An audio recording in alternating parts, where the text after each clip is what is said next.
Hello friends, வணக்கம். இன்றைக்கி நம்ம பாதுஷா எப்படி பண்ணுறதுன்னு பார்க்கலாம். இதுக்கு நான் ஒரு பவுலில் 1/4 கிலோ மைதா எடுத்திருக்கேன். இது கிட்டத்தட்ட 2 கப் அளவில் இருக்கும். இது கூடவே நம்ம 1/4 டீஸ்பூனுக்கு கொஞ்சம் கம்மியாக சோடா உப்பு சேர்த்துக்கலாம்.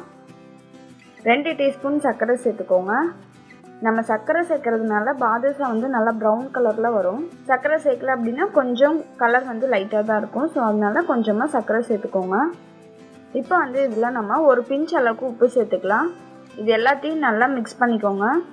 இப்போ நம்ம இதில் 1/4 கப் நெய் சேர்த்து நல்லா பிசைஞ்சிக்கலாம். இந்த மாதிரி நல்லா பிசைஞ்ச பிறகு இப்போ இதில் கொஞ்சம் கொஞ்சமாக பால் சேர்த்து நல்லா கெட்டியான மாவாக பிசைஞ்சு வச்சுடுங்க.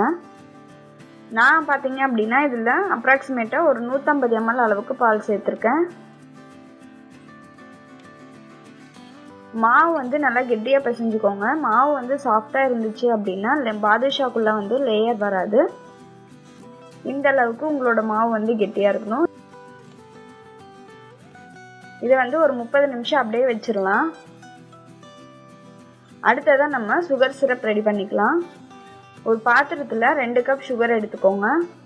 இதில் நம்ம ஒரு 130 ml தண்ணி சேர்த்துக்கலாம். இப்போ இதை நல்லா கலந்து விட்டுக்கோங்க. இது நல்லா கலந்து விட்டுட்டே இருந்தீங்க அப்படின்னா சர்க்கரை நல்லா கரைஞ்சிரும். இந்த மாதிரி நல்லா கரைஞ்ச பிறகு நம்மளோட பாகை ஒரு 2 நிமிஷம் நல்லா கொதிக்க விட்டுக்கோங்க. இப்போ நம்ம இதில் ஒரு 4 ஏலக்காயை நல்லா பவுடர் பண்ணி சேர்த்துக்கலாம்.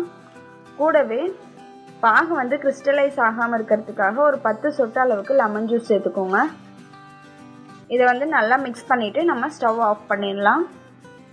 இப்போ நம்மளோட மாவு நல்லா அரை மணி நேரம் ஊறிடுச்சு. இதுலேருந்து ஒரு சின்ன உருண்டையை எடுத்து இந்த மாதிரி உருட்டிக்கோங்க.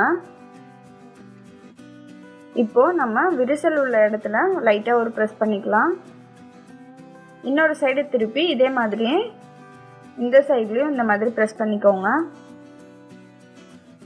கிராக்ஸ் அதிகமாக இல்லாத சைடு மேலே இருக்கிற மாதிரி பார்த்துக்கோங்க. இதே போல் நம்ம எல்லாத்தையும் ரெடி பண்ணிக்கலாம். இப்போ பாருங்கள், நம்மளோட பாதுஷா எல்லாமே பொரிக்கிறதுக்கு ரெடியாக இருக்குது. ஒரு வானலியில் பொரிக்கிறதுக்கு தேவையான அளவு எண்ணெய் ஊற்றிக்கோங்க. எண்ணெய் கொஞ்சம் சூடாகட்டும். எண்ணெய் மிதமான சூட்டில் இருக்க மாதிரி பார்த்துக்கோங்க. ரொம்ப காய வேண்டாம்.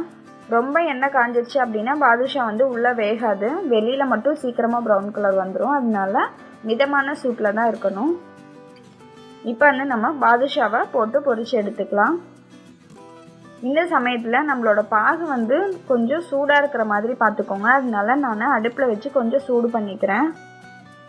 பாகு முன்னாடியே பண்ணி வச்சதுனால கொஞ்சம் நல்லாவே ஆறிடுச்சு. அதனால நம்ம சூடு பண்ணிக்கலாம். பாகு சூடாக இருந்துச்சுன்னா தான் நம்மளோட பாதுஷாக்குள்ளே நல்லா பாகு இறங்கும். அதனால கொஞ்சம் சூடு பண்ணிக்கோங்க. இப்போ பாருங்கள், பாதுஷா நல்லா கோல்டன் ப்ரௌன் கலர் வந்துருச்சு. இந்த மாதிரி கோல்டன் ப்ரௌன் கலர் வந்ததும் நம்ம இதை எடுத்து சுகர் சிரப்பில் போட்டுடலாம்.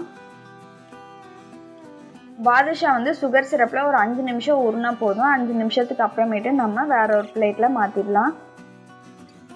இப்போ நம்ம கார்னிஷிங்காக கொஞ்சமாக நட்ஸ் எடுத்து மேலே தூவிக்கலாம். அவ்வளோதான். பாருங்கள், நம்மளோட பாதுஷா சூப்பராக ரெடி ஆயிடுச்சு. இதை நீங்களும் உங்கள் வீட்டில் ட்ரை பண்ணி பாருங்கள். நன்றி.